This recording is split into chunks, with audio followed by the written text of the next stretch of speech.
ಎಳೆದ ಸ್ಪರ್ಶಕವು ಸ್ಪರ್ಶ ಬಿಂದುವಿನಲ್ಲಿ ಎಳೆದ ತ್ರಿಜ್ಯಕ್ಕೆ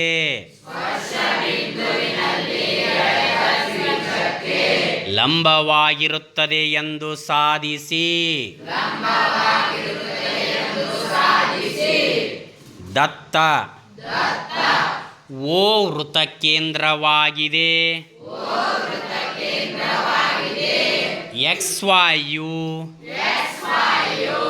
ಪಿ ಬಿಂದುವಿನಲ್ಲಿ ಎಳೆದ ಸ್ಪರ್ಶಕವಾಗಿದೆ.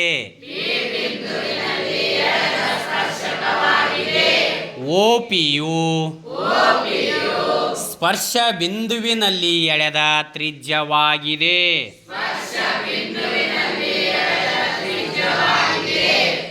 ಸಾಧನೀಯ OP ಲಂಬ XY ರಚನೆ XY ಮೇಲೆ ಯಾವುದಾದರೊಂದು ಬಿಂದು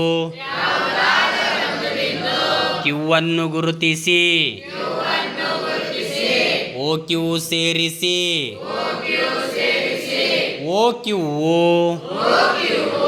ವೃತ್ತವನ್ನು ಆರ್ನಲ್ಲಿ ಛೇದಿಸಲಿ. ಸಾಧನೆ ಚಿತ್ರದಲ್ಲಿ OR ಚಿಕ್ಕದು OQ ಆಗಿದೆ. ಸಮೀಕರಣ 1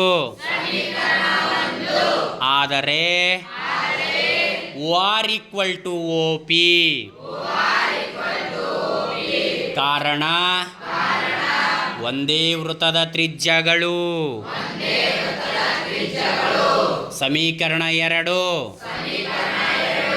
ಆದುದರಿಂದ OP ಚಿಕ್ಕದು OQ. ಸಮೀಕರಣ 1ರಲ್ಲಿ ಸಮೀಕರಣ 2 ಆದೇಶಿಸಿದಾಗ